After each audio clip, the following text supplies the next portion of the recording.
Good evening, শুভ সন্ধ্যা। Psychic reader Devika ঘোষে, আমি দেবিকা ঘোষ আপনাদের প্রত্যেককে স্বাগত জানাই। কেমন আছেন বন্ধুরা? আশা করি ভালো আছেন, ভালো থাকবেন, সবসময় সুন্দর থাকবেন, সুস্থ থাকবেন, পজিটিভ থাকবেন। চলুন দেখে নেই যে আপনার লাভ লাইফ বা আপনার ভালোবাসার জীবনে এমনভাবে এসে শুনি রে। চলুন দাঁড়ান, একটু দাঁড়ান, একটু দাঁড়ান, তাই না? আপনার লাভ লাইফ, আপনার ভালোবাসার জীবনে যদি কোনো তৃতীয় ব্যক্তির অবস্থান থেকে থাকে, সেই তৃতীয় ব্যক্তির সাথে আপনার পার্টনারের অ্যাট প্রেজেন্ট রাইট নাও রিলেশনশিপের স্ট্যাটাসটা কী? Angel, archangel Michael please help করুন ও গাইড করুন যে তোমাদের লাভ লাইফে যদি কোনোভাবে কোনো তৃতীয় ব্যক্তির অবস্থান থেকে থাকে, সেই তৃতীয় ব্যক্তির সাথে তোমার পার্টনারের at present right now situation, moment to moment and page of pentacles সম্পর্ক। অ্যাকচুয়ালি থার্ড পার্টির সাথে তার একটা রেসপন্সিবিলিটি রিলেশনশিপ, যেটা তাকে নিভাতেই হবে বা যেটা তাকে পালন করতেই হবে। তোমার পার্টনার নিজে সেই সিচুয়েশনটাকে তার লাইফে চুজ করেছে, যেটা আজকে তার মনে হচ্ছে যে না, যে সিচুয়েশনটা থার্ড পার্টির সাথে যেরকমটা ভেবেছিলাম, যতটা ইজি গোয়িং মনে করেছিলাম সেরকম না, আমাকে ভীষণ চলতে হচ্ছে। তার জীবনে, ব্যক্তিগত জীবনে ব্যক্তির সাথে থার্ড পার্টির ভীষণ ফ্যামিলির সম্পর্ক বা বন্ধুত্বের সম্পর্ক বা এক দুজেকে নিয়ে, দুজন দুজনকে নিয়ে খুব সিরিয়াস বা দুজন দুজনের সাথে খুব ভালো বন্ধুত্ব। কিন্তু অ্যাট প্রেজেন্ট যেটা দেখা যাচ্ছে না, নাম্বার 2 এর এনার্জি দুবার এসে 22। প্রেম ভালোবাসা বা বন্ধুত্বের রিলেশনশিপ হতে পারে বা আত্মীয়তা সম্পর্ক হতে পারে, খুব ক্লোজ ওয়ান বা নিয়ার বাই, ডিয়ার বাই এরকম সম্পর্ক, যেখানে দাঁড়িয়ে একটা ইকুয়ালিটি তাদের মধ্যে ডেফিনেটলি ছিল। এখন সেই ইকুয়ালিটিটা তোমার পার্টনারের জীবনে দুটো রাস্তা ক্রিয়েট করেছে। একটা হচ্ছে রেসপন্সিবিলিটি, আর একটা হচ্ছে ব্যালেন্সিং সিচুয়েশন। 2 অফ 1 কাপসের এনার্জি, 2 অফ পেন্টাকেলসের এনার্জি, দুটো পরিস্থিতির মধ্যে ব্যালেন্স করে চলা, আর এস অফ কিং অফ পেন্টাকেলসের এনার্জি, সেটা ব্যালেন্স করা এবং রেসপন্সিবিলিটিকে ইন্ডিকেট করে। ঠিক আছে, বন্ধুত্ব থাকুক, যেটাই থাকুক, মোটের উপর থার্ড পার্টির সাথে সম্পর্কে ব্যালেন্স করে চলছে এই মুহূর্তে তোমার পার্টনার। থার্ড পার্টির সাথে আর কি চলছে, তোমার পার্টনারের সাথে তৃতীয় ব্যক্তির বর্তমান সম্পর্কে আর কি চলছে? Please divine Angel, divine universe help করুন ও গাইড করুন। তৃতীয় ব্যক্তির সাথে তোমার মানুষটির বর্তমান সম্পর্কে আর কি চলছে? Angel, archangel Michael please help করুন ও গাইড করুন। Angel, archangel Michael please help me and guide me. Angel, archangel Michael please help করুন ও গাইড করুন। Angel, archangel Michael please help me and guide me. Playfulness energy, প্রচণ্ড লাইফে একটা এমন হ্যাট্রিক সিচুয়েশন বা স্ট্রেসফুল সিচুয়েশন, যেখানে দাঁড়িয়ে তোমার পার্টনার ডেফিনেটলি ফিল করছে থার্ড পার্টি রিলেশনশিপে। তার মনে হচ্ছে তার লাইফে কোথাও না কোথাও আনন্দটা যেন হারিয়ে গেছে, মাইন্ড কাজ করছে না, প্রচণ্ড রকম মেন্টাল অ্যাংজাইটি, স্ট্রেস, অ্যাংজাইটি, প্রচণ্ড রকম মাথা, প্রচণ্ড রকম একটা না হেভি এনার্জি বা হেভি রেসপন্সিবিলিটি। তার ফ্যামিলি হতে পারে, তার বন্ধুবান্ধব হতে পারে, তার পরিবার হতে পারে। এই ব্যক্তি কোনো কিছু নিয়ে ওভারবার্ডেন সিচুয়েশন ফিল করছে। থার্ড পার্টি রিলেশনশিপ নিয়েও এই ব্যক্তি ওভারবার্ডেন সিচুয়েশন ফিল করছে, যেখানে তার দাঁড়িয়ে মনে হচ্ছে যে আমি চাইলেই এই রেসপন্সিবিলিটিকে ইগনোর করতে পারবো না, বা আমি চাইলেই এটাকে ডিনাই করতে পারি না, আমাকে এটা বহন করতে হবে, এটা আমার রেসপন্সিবিলিটি, এটা আমাকে কন্টিনিউ করতে হবে। এরকম সিচুয়েশন ক্যারি অন করা, চালিয়ে নিয়ে যাওয়া, ইচ্ছা না থাকলেও সেটাকে কন্টিনিউ করা, বিকজ তার সাথে তার সেই সম্পর্ক বা কমিটেড রিলেশনশিপ থাকতে পারে, বা পরিবার হতে পারে, রক্তের সম্পর্ক হতে পারে, যে কারণে চাইলেই সে ইগনোর করতে পারছে না বা অস্বীকার করতে পারছে না তাদের দায়িত্ব বা এবং তাদেরকে নিয়ে চলাটা। থার্ড পার্টির সাথে তোমার পার্সনের আর কি চলছে at present right now? Third পার্টির সাথে তোমার পার্সনের আর কি চলছে at present right now? Third পার্টির সাথে তোমার পার্সনের আর কি চলছে? Angel, archangel Michael please help করুন ও গাইড করুন। Angel, archangel Michael please help me and guide me. তৃতীয় ব্যক্তি এবং তোমার পার্টনার, থার্ড পার্টি এবং তোমার পার্টনারের মধ্যে বর্তমানে একটা স্ট্রেসের মধ্যে দিয়ে যাচ্ছে। আমি বললাম না, কিছুক্ষণ আগেই বললাম, থার্ড পার্টির সাথে রিলেশনশিপটা হতে পারে তার ফ্যামিলি, পরিবার বা তার দায়িত্ব বা তার রেসপন্সিবিলিটি সে পালন করছে ঠিকই, কিন্তু ব্যালেন্স করে চলতে হচ্ছে তাকে তৃতীয় ব্যক্তির সাথে। তৃতীয় ব্যক্তির রিলেশনশিপে সে যে খুব হ্যাপি, বাই হার্ট, একদম মন থেকে আনন্দে উল্লাসিত, সেটা না। একটা স্ট্রেসের সম্পর্ক, একটা মানসিক চাপ, একটা টানাপোড়েনের সম্পর্ক। কোথাও না কোথাও থার্ড পার্টি ভীষণ ম্যানুপুলেটেড হতে পারে, এক্সওয়াইজেড যে কেউ হোক, থার্ড পার্টি ভীষণ ম্যানুপুলেটেড হতে পারে। তার ইচ্ছে মতন চলানো, তার ইচ্ছে মতন মানে ইশারায় নাচানো, এরকম হতে পারে এক্সওয়াইজেড, যেটা তোমার পার্সনের মনে একটা মানসিক চাপ বা টেনশন বা একটা স্ট্রেসকে ক্রিয়েট করে। ঠিক আছে, and break through situation. Suddenly third পার্টির সাথে তার এমন কিছু নিয়ে কিছু সিচুয়েশন হঠাৎ করে ক্রিয়েট হয়েছে যেখানে দাঁড়িয়ে তোমার পার্টনারের রিয়েলাইজেশন বলছে যে অ্যাট প্রেজেন্ট আমি এই সিচুয়েশন থেকে বেরোতে চাই। বেরোনোর মন আছে, ব্রেক থ্রো সব কিছু ভেঙে বেরিয়ে আসার এনার্জি এই ব্যক্তির আছে। কিন্তু চাইলেই কি এই ব্যক্তি থার্ড পার্টির থেকে বেরিয়ে আসতে পারবে? Dear angel, archangel Michael, please help করুন ও গাইড করুন। চাইলেই আমার যে বন্ধুরা রিডিং দেখছে তারা চাইলেই কি থার্ড পার্টির থেকে বেরিয়ে আসতে পারবে? Angel, archangel Michael, please help me and guide me. Angel, archangel Michael, please help করুন ও গাইড করুন। Angel, archangel Michael, please help me and guide me.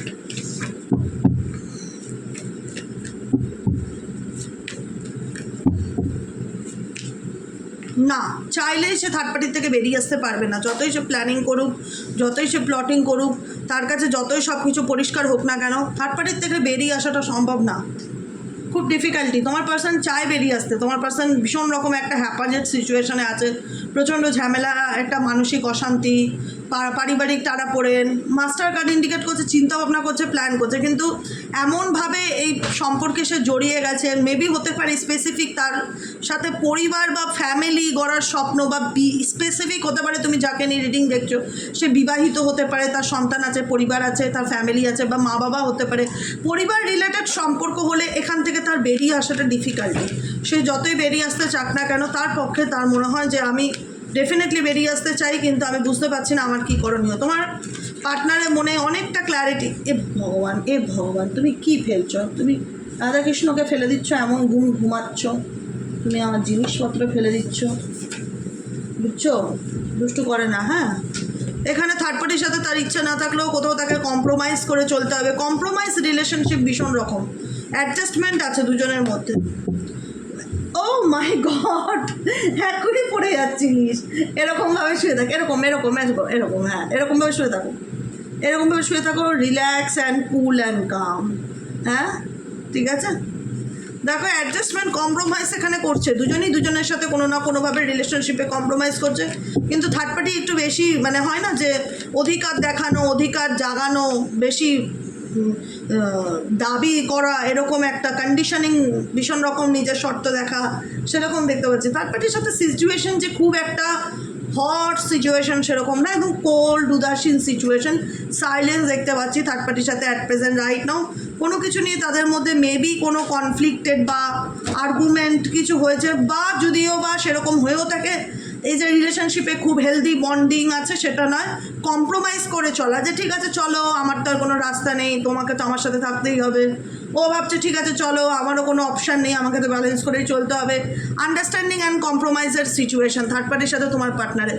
কিন্তু ব্রেক থ্রু ইন্ডিকেট করছে সাডেনলি এদের মধ্যে এমন কিছু সিচুয়েশন ঘটেছে যেখানে তোমার পার্টনার দাঁড়িয়ে সাইলেন্স হয়ে গেছে, এবং থার্ড পার্টির উপর কোনো কিছু নিয়ে তার ভীষণ রাগ এবং অ্যাঙ্গার ইস্যু ক্রিয়েট হয়েছে। একটা ফাইটিং মোড, মানে কোনো কিছু বুঝতে পারছে না, বা একটা রাগ বা একটা অভিমানের জায়গা তৈরি হয়েছে, যেখানে দাঁড়িয়ে তোমার পার্টনার ডেফিনেটলি এইসব সিচুয়েশন থেকে courage and slowing down situation indicate করছে। উৎসাহ সহ নিজেকে বুস্টআপ করা, নিজেকে পজিটিভ ফিল করানো এবং এই সিচুয়েশন থেকে বেরিয়ে আসার চেষ্টা ডেফিনেটলি থার্ড পার্সন করছে, কারণ তোমার পার্টনার করছে, কারণ তোমার পার্টনারের কাছে এই সম্পর্ক এখন একটা রেসপন্সিবিলিটি বা বার্ডেন ছাড়া কিছুই না। 10 অফ ওয়ান্সের এনার্জি, 6 অফ সোয়ার্ডসের এনার্জি। তোমার পার্সন এখন থার্ড পার্টির কথায়, থার্ড পার্টি তাকে যেমন নাচায় তেমন তাকে নাচতে হয়, এটা তার ফিল হয়, যে রিয়েলাইজেশন যেটা, যে থার্ড পার্টি আমাকে যা বলে থার্ড পার্টি ঠিক করে দেয় তার লাইফে কী করতে হবে না করতে হবে, কোথায় যেতে হবে না যেতে হবে। থার্ড পার্টি ছেলেও হতে পারে, কোনো মেয়েও হতে পারে, কিন্তু ওনার লাইফে এমন কেউ একজন মানুষ আছে যে কিনা ওনার ঘাড়ে চড়ে বসে আছে, ওনাকে সমস্ত ব্যাপারে ডিরেকশন দেওয়া, গাইডেন্স করা, ওনাকে ভালো মন্দ দেখানো, XYZ, যেটাতে তোমার পার্সন ব্যক্তিগতভাবে টায়ার্ড। আমি বলে রাখলাম। কি হচ্ছে বাবু? দুষ্টুমি করে? ভালো বাচ্চাটা কি দুষ্টুমি করে? করে না তো, তুমি তো গুড বয় না? তাহলে এখানে লক্ষ্মী হয়ে শুয়ে থাকো। হ্যাঁ, ভালো মতন শুয়ে থাকো। দেখো, তোমার পার্সন হয়তো মুখ ফুটে এক্সপ্রেস করতে পারছে না যে তার এই স্ট্রেস বা তার এই ম্যানিপুলেশন পছন্দ নয়, কিন্তু সে বাধ্য। আজকে 6 অফ সোয়ার্ডসের এনার্জি ইন্ডিকেট করছে সে হয়তো ছেড়ে যাচ্ছে, সে হয়তো থার্ড পার্টির কথাতেই চলছে স্টিল নাও। থার্ড পার্টি এমন তার উপর বার্ডেন চাপিয়ে রেখেছে, সে চলতে বাধ্য, কিন্তু মুখ ফুটে কিছু বলতে পারবে না। কিন্তু অ্যাকচুয়ালি তোমার পার্সনের কারেন্ট ফিলিংস হচ্ছে ভীষণ রকম ডিস্টর্টেড, মনে হচ্ছে যে আর কতদিন এভাবে চলবে, কতদিন আমি এরকম বার্ডেন ক্যারি করব। কারণ 6 অফ সোয়ার্ডস ইন্ডিকেট করছে তার পরিবারের দায়িত্ব, তার সন্তানের দায়িত্ব, কোনো কিছুর একটা মানসিক চাপ তৈরি করা, যেটা তোমার পার্সোনাল একটা ডিফিকাল্টি ফিল করছে যে আমি কি এটা কন্টিনিউ করতে পারবো বা কীভাবে চলবে আগামী দিনে, যে কারণে তোমার পার্সন এটা থেকে স্লোয়িং ডাউন, ধীরে ধীরে বেরিয়ে আসতে চায়, বুঝলে। কারণ তোমার পার্সন, এই আমি বললাম না বেরিয়ে আসাটা কঠিন, বেরিয়ে আসতে চায় তো ঠিক আছে। 5 অফ ওয়ান্সের এনার্জি, এই ব্যক্তি এমনভাবে সব সিচুয়েশনের মধ্যে জড়িয়ে গেছে, টোটালিটি মানে জুড়ে থাকা, ছাড়ছে না, পারছে ছাড়তে, না পারছে ধরতে, না পারছে বেরোতে, যে কারণে এই ব্যক্তির মধ্যে একটা নিজের উপর নিজের রাগ, 8 অফ সোয়ার্ডসের এনার্জি, নিজের উপর নিজের রাগ একটা স্টাক সিচুয়েশনকে ইন্ডিকেট করে যে আমি কিছু করতে পারছি না, আমি ডিসিশন নিতে পারছি না, আমি অ্যাকশন নিতে পারছি না, আমি ভালো থাকতে পারছি না, প্রচণ্ড ডিপ্রেশনকে ইন্ডিকেট করে। কী করলে আমি এসব থেকে বেরোতে পারবো, কী করলে আমার জীবনে একটা মেন্টালি পিস আসবে, হ্যাপিনেস আসবে, প্রচণ্ড রকম নিজের করা অন্যায়গুলোকে রিয়ালাইজ করতে পারি, এইটুকুনি বলতে পারি। অ্যাট প্রেজেন্ট রাইট নাও এই ব্যক্তি থার্ড পার্টি মিরারিংয়ের কাজ করছে, থার্ড পার্টি তাকে দেখাচ্ছে যে আলটিমেট দেখো এটা হচ্ছে তোমার লাইফ। কারণ এই ব্যক্তি তোমার সাথে যা করেছিল, যা অন্যায় করেছিল, আজকে থার্ড পার্টির মাধ্যম দ্বারা কোথাও না কোথাও সে পাচ্ছে সেই শাস্তি, যেখানে দাঁড়িয়ে হয়তো এটা শাস্তি যে তুমি মুখ ফুটে বলতে পারবে না, কিন্তু তোমাকে সেই বার্ডেন বা সেই লাগেজটা, তোমাকে ইমোশনাল লাগেজটা তোমাকে ক্যারি অন করতে হবে, যেখানে দাঁড়িয়ে আজকে 8 অফ সোয়ার্ডসের এনার্জি ইন্ডিকেট করে স্টাক সিচুয়েশনকে। আজকে এমন একটা পরিস্থিতিতে দাঁড়িয়ে আছে যেখানে দাঁড়িয়ে না কিছু বলতে পারে, না বুঝতে পারে, না ডিসিশন নিতে পারে, নিজেকে ব্লেমিং করা ছাড়া এই ব্যক্তির কাছে আর কোনো অপশান নেই যে আমি কি করব, আমি চাইলেও থাকতে পারছি না, আমি চাইলেও এই সিচুয়েশন থেকে বেরোতে পারছি না। তোমাকে নিয়ে কী ভাবছে তোমার partner at present right now, তোমাকে নিয়ে কী ভাবছে? Angel archangel Michael please help করুন ও গাইড করুন। Angel archangel Michael please help me and guide me. তোমাকে নিয়ে কী ভাবছে এই ব্যক্তি? Angel archangel Michael please help করুন ও গাইড করুন। Angel archangel Michael please help me and guide me. Angel archangel Michael please help করুন ও গাইড করুন।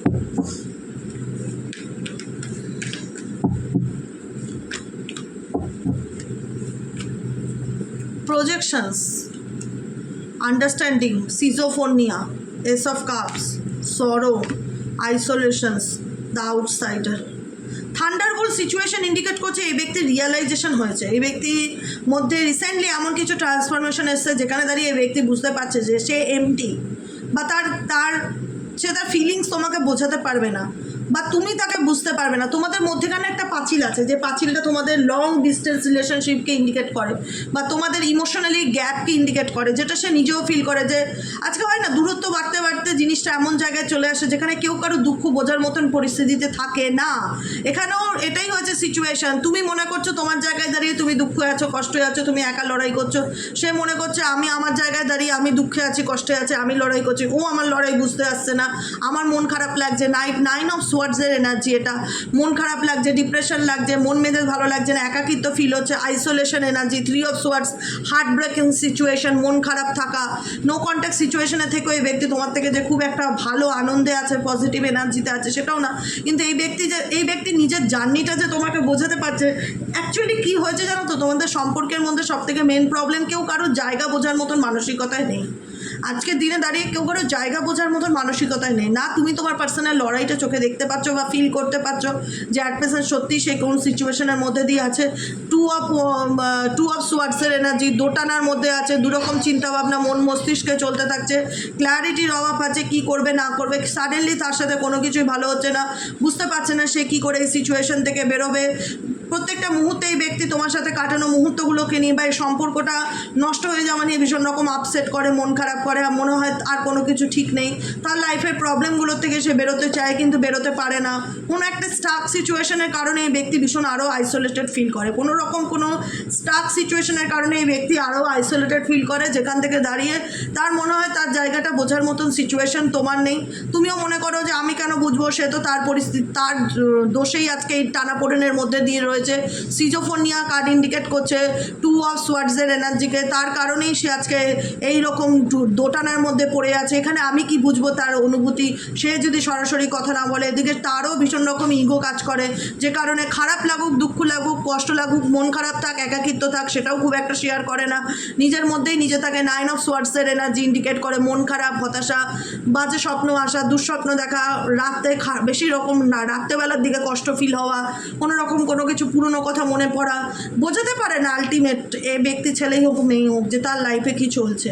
রিসেপটিভিটি ইন্ডিকেট করে এসব কাপ, সেই ব্যক্তি ডেফিনেটলি তার জীবনে ভালোবাসা চায়, এই ব্যক্তি ডেফিনেটলি তার লাইফে আনকন্ডিশনাল লাভ চায়, নিঃশর্ত প্রেম চায়, কিন্তু সেই জায়গাটা বোঝানোর বা ওপেন আপের মতন সিচুয়েশন তোমার সাথে নেই, তোমার সঙ্গে সেই সম্পর্কটা নেই যেখানে সে তোমায় বসিয়ে বলবে যে শোনো ডিয়ার আমার জীবনে না এই চলছে, কারণ তুমি তাকে বিশ্বাস করবে না বা তুমি তাকে বিলিভ করবে না, বা সেই জায়গাটায় দাঁড়িয়ে তার মনে হয় তুমি তাকে বুঝবে না, বা সেই আমাদের মধ্যে সেই আন্ডারস্ট্যান্ডিংটা নেই যেখানে দাঁড়িয়ে আজকে আমি যদি কথাগুলো বলি সে বিশ্বাস করবে কি মানবে, বা সে বুঝতে চাইবে না। তোমার মনে হয় আমার অনুভূতি যে বুঝতে চাইনি, আমি তার কেন অনুভূতি বুঝতে যাবো, সে তো আমাকে ঝুলিয়ে রেখেছে না, সে তো আমাকে অপশনে রেখেছে না, সে তো তার কাছে তার ফ্যামিলি ইম্পর্টেন্ট না, থাকুক থার্ড পার্টির কাছে, থাকুক থার্ড পার্টির রেসপন্সিবিলিটি ক্যারি করুক। এখানে একটা অভিমানের জায়গা তৈরি হয়ে গেছে এবং এই অভিমানটা বাড়তে বাড়তে এমন জায়গায় চলে এসছে যে সত্যিকারের তুমিও খারাপ থাকলে তুমিও তাকে বলে বোঝাতে পারো না তোমার মধ্যে কি চলছে, আর সেও খারাপ থাকলে সেও তোমার সাথে ওপেন আপ হতে পারে না তোমার মধ্যে কি তার মধ্যে কি চলছে।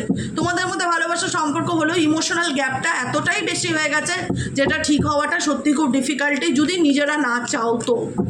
কারণ কাউকে না একজন তো মানাতে হবে, অ্যাডজাস্ট করতে হবে, কম্প্রোমাইজ করতে হবে। এখানে দুজনেই যদি দুজনকে ভুল বুঝে বসে থাকো তাহলে এই সম্পর্ক কোনোদিনই ঠিক হওয়ার না, দেখা যাবে সারা জীবনই এভাবে চলছে। বোঝা গেল? পেশেন্স ইন্ডিকেট করছে 7 নম্বর কার্ড। ধৈর্য ধরো, সময়ের অপেক্ষা করো, পাস থেকে বেরিয়ে আসার চেষ্টা করো। ভীষণ পাস্টে পড়ে আছো, এখানে কারা কারা প্রচুর নিজের অতীত নিয়ে ভাবো, ঘটে যাওয়া ঘটনা যেগুলো অলরেডি হয়ে গেছে তোমার জীবনে, আর কিছু করার নেই, সেই পাস্ট থেকে বেরোতে পারছো না। Cleansing to the past, let go করো। দেখো past life, cleansing to the past relationship, পাস্টের চিন্তাভাবনা করা, পাস্টে ডুবে থাকা, পাস্টকে লেট গো করো। পেশেন্স রাখো, ধৈর্য রাখো, তোমার সাথে যা হবে ভালো হবে। তোমার লাইফে হারমানি আসবে, হ্যাপিনেস আসবে, মেন্টালি পিস আসবে, ভালোবাসা আসবে। আরে ইয়ার হোপ রাখো, ভালো। আমি বলে দিচ্ছি আপকামিং 7 to 10 মান্থের মধ্যে তোমাদের লাইফে বিশাল ভালো পরিবর্তন আসতে চলেছে, কিন্তু তোমাকে তার জন্য তোমার পাস্টকে টাটা বাই বাই করতে হবে। বিশ্বাস করো, ট্রাস্ট মি। পাস্টে যদি এরকমভাবে জুড়ে থাকো, পাস্টকে নিয়ে যদি পড়ে থাকো, পাস্ট থার্ড পার্টনার বা তোমার পার্টনার বা থার্ড পার্টি বা তার family, cleansing to the past, এটাকে ক্লিনস করো, এটাকে লেট গো করো, এটাকে রিলিজ করো, এটাকে নিয়ে কন্টিনিউ করো না। একটু ধৈর্য ধরো, 7 to 10 মান্থের মধ্যে তোমার জীবনে হ্যাপিনেস আসতে চলেছে, ভালো পরিবর্তন আসতে চলেছে। নাম্বার 3 বলছে গাইডেন্স ফলো করো, ডিভাইন গাইডেন্স ফলো করো, নিজের মনের কথা শুনে চলার চেষ্টা করো। তোমার জীবনে আগামী দিনে যা হবে ভালোই হবে, শুধু নিজের মনের কথাটা শুনে চলার চেষ্টা করো। ইনার ভয়েস বলে অন্তর মনকে, যেটা তোমার মন বলছে সেই মনের কথাটাকে শুনে চলার চেষ্টা করো, এবং যেটা তোমার জন্য ঠিক না সেটাকে লেট গো করো, এবং নিজেকে ভালো রাখো, এবং নিজের জীবনে নিউ বিগিনিং করো, ফুল কাট, নতুন করেও কিছু শুরু করা, রিস্টার্ট করা।